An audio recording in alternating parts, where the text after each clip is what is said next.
welcome to Multiversatile. My name is Jake Long, and with all of the excitement about Wolverine and possibly other X-Men appearing in the next Deadpool movie, I wanted to weigh in on any possible challenges that may arise with bringing Professor Xavier and Magneto into the MCU. So even though I put these two guys in the same boat, Magneto's history is actually the one that presents more of a challenge. We usually see Professor Xavier and Magneto as around the same age, but the truth is, they could be decades apart and the story could still work. Xavier could be born sometime in between 1950 and 1960, putting him in his 60s or 70s, and he could have met Magneto sometime around 1970 or 1980. The biggest challenge with Magneto's past, as you most likely know, is that as a child, Magneto was a victim of the Holocaust. Even if he was 10 years old in 1940, Magneto would be 93 this year, and that would make him as old as Clint Eastwood, for a reference. Now, Clint Eastwood is in great shape for his age, and if he could move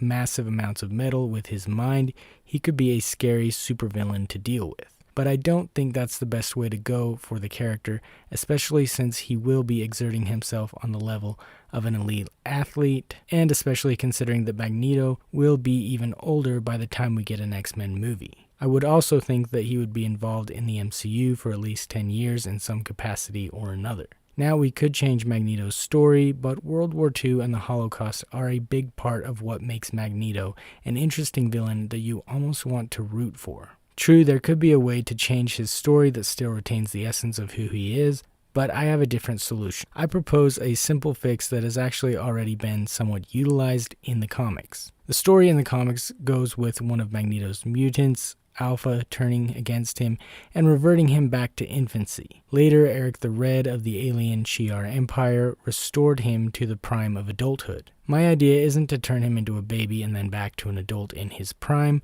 but rather to give him powers that increase his longevity. Now, we could just say that superhuman longevity is a new mutant power of his, but I think it would be better to make it more interesting. This is where the supervillain Mr. Sinister comes in. Nathaniel Essex was a regular human scientist who experimented on himself to make his body evolve. Eventually, he came into contact with the mutant Apocalypse, who increased his powers even further. Anyway, Mr. Sinister has been around for a long time, since the 1800s in fact. He experimented on Wolverine sometime before World War I, and he was involved in experiments with the Nazis in Germany. He could have been searching for mutants and found a young Magneto. Using his knowledge, he could have given Magneto some sort of super soldier formula that gives him the ability to age slowly and heal faster. He wouldn't heal as fast as Wolverine, but maybe more similar to Captain America, and the research could all be related to Captain America's super soldier serum. All of this would provide a reason for Magneto to have the appearance of someone in his 50s or 60s, and it gives us a reason right away for not liking Mr. Sinister.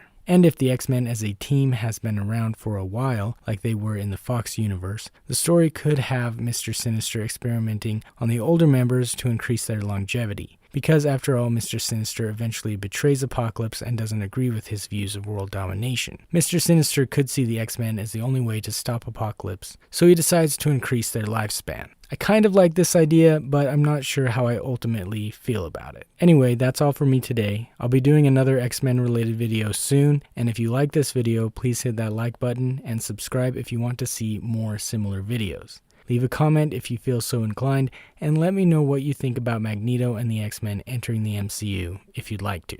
Thanks for watching, and take care.